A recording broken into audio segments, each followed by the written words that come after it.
آج ہم ایک ایسی کہانی میں اتریں گے جو طاقت کے تکبر، ایک معجزاتی منصوبے اور ایک ایسی آزادی کی داستان ہے جس نے تاریخ کا رخ ہی بدل کر رکھ دیا۔ یہ قصہ ہے حضرت موسیٰ کے سفر کا، جو فرعون کے خدائی کے دعوے سے شروع ہوتا ہے اور سمندر کے 2 ٹکڑے ہونے پر ختم ہوتا ہے۔ تو بات ہے قدیم مصر کی۔ وہاں ایک حکمران تھا فرعون، جس کا غرور اس حد تک پہنچ گیا تھا کہ وہ خود کو خدا ہی سمجھ بیٹھا تھا۔ میں تمہارا سب سے بڑا رب ہوں۔ اس نے بنی اسرائیل کی پوری قوم کو غلام بنا رکھا تھا اور اس کا ظلم ہر دن کے ساتھ بڑھتا ہی جا رہا تھا۔ مگر حیرت کی بات یہ ہے کہ یہ خود ساختہ خدا جو ہر چیز پر قادر ہونے کا دعویٰ کرتا تھا، اسے اندر ہی اندر ایک خوف کھائے جا رہا تھا۔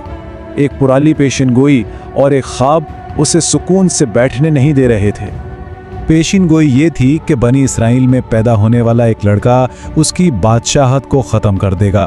بس اسی خوف نے اسے ایک ایسے وحشیانہ قدم پر مجبور کر دیا جس کی مثال نہیں ملتی۔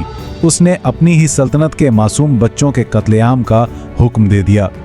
تو ایسے ہی ظلم اور دہشت کے ماحول میں جب ہر گھر پر موت کا سایہ تھا، ایک بچے کی پیدائش ہوئی جس کا نام موسیٰ رکھا گیا۔ اب بچے کی ماں کو اللہ کی طرف سے ایک اشارہ ملا، ایک ایسا قدم اٹھانے کا جو کوئی سوچ بھی نہیں سکتا تھا۔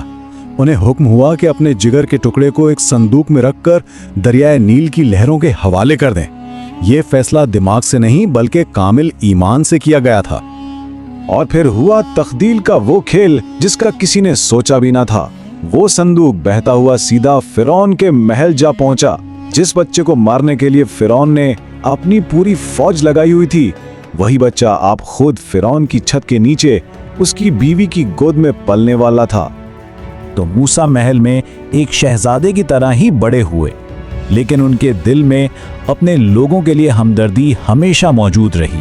اور پھر جوانی میں انصاف کے اسی جذبے نے ایک ایسے واقعے کو جنم دیا جس نے ان کی زندگی کا رخ ہمیشہ کے لیے بدل دیا۔ اپنے ایک ہم وطن کو ظلم سے بچاتے ہوئے موسیٰ کے ایک ہی وار نے اس ظالم مصری کی جان لے لی۔ یہ جان بوجھ کر نہیں کیا گیا تھا، لیکن اس ایک واقعے کے بعد سب کچھ بدلنے والا تھا۔ اور جیسے ہی یہ راز کھلا، ان کی جان پر بن آئی۔ مجبوراً انہیں فوراً مصر سے بھاگنا پڑا۔ ایک شہزادے کی زندگی پیچھے رہ گئی اور سامنے تھا صحرا کا ایک نا ختم ہونے والا سفر اور ایک انجان مستقبل۔ یہ جلاوطنی کوئی سزا نہیں تھی، یہ اصل میں تربیت تھی۔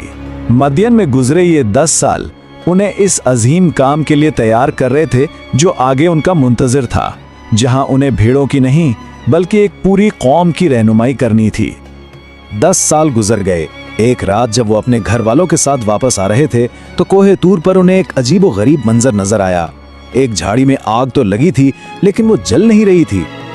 جب موسیٰ اس کے قریب گئے تو اس آگ میں سے ایک آواز آئی۔ سوچئے، یہ کوئی عام آواز نہیں تھی، یہ خود کائنات کے خالق کی آواز تھی جو براہ راست ان سے بات کر رہی تھی۔ اسی لمحے ایک چرواہے کو پیغمبری کے لیے چن لیا گیا۔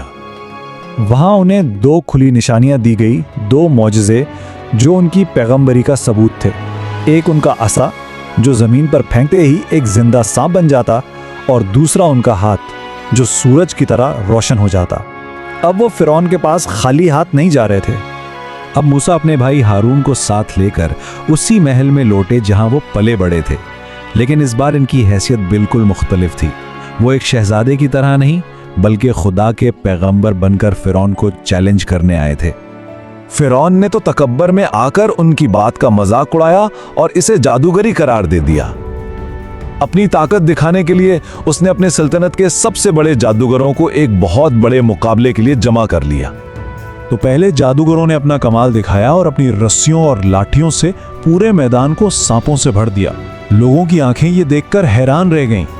پھر موسیٰ نے اللہ کے حکم سے اپنا عصا زمین پر ڈالا جو ایک بہت بڑا اژدہا بن گیا اور ان کے سارے جادو اور فریب کو ایک ایک کر کے نگل گیا۔ یہ کوئی معمولی بات نہیں تھی۔ جادوگر تو اپنی کلا کے ماہر تھے۔ وہ فوراً سمجھ گئے کہ یہ جادو نہیں، یہ کچھ اور ہے، یہ حقیقی طاقت تھی۔ وہ اسی وقت سجدے میں گر گئے اور موسیٰ کے خدا پر ایمان لے آئے، بھلے ہی اس کی قیمت ان کی اپنی جان کیوں نہ ہو۔